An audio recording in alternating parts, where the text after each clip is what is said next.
Well, hello. So here I am rising to the challenge of speaking about a Welsh saint who inspires me. Where do I start? I could do the one that I speak about often, St. Bridget, a feminist, a woman of great generosity, a healer, and a founder of churches and monasteries.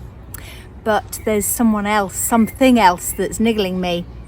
Hundreds of our churches are situated in places whose names begin with Llan. There's a danger that we get the history wrong.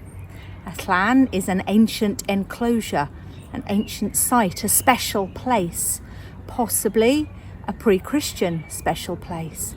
And our churches have been placed because the site, the settlement, is already special. So why do I tell you this? Well, what about the churches in the communities of, for example, Llandegfedd and Llanhenach? The church I'm outside at the moment is dedicated to St. Tegfedd. She was possibly martyred here, and this is the only church that I know of that is dedicated to her. What else do we know? Almost nothing that isn't wrapped up in a fairy tale or a myth. And what about this church here in Llanhenach, dedicated to St. John the Baptist, actually? Let me just show you the view.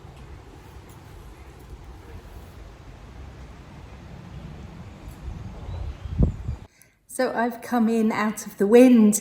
Yes, this church is dedicated to St. John the Baptist, except Llanhenach, Henog was a person.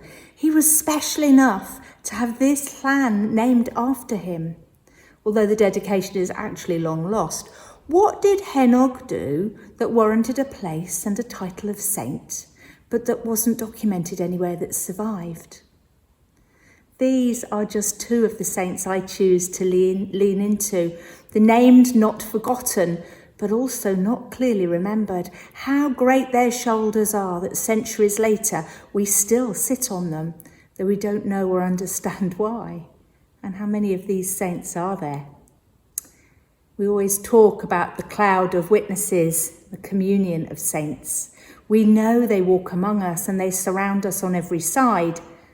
And here in our clans, in our communities, some of them are names, but only names, as inspiration to us that whatever we do, however we play our part, our names are written on God's hand, and we are not forgotten, just as they aren't.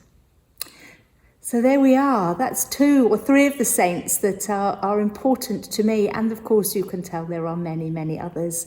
Next week, I might have been somewhere completely different, talking about 2 completely unknown other saints. But there we go. I hope that's inspired you. And I'm Sally, and I'm one of the people that cares for the rural churches in Monmouthshire. Thanks for listening. Bye.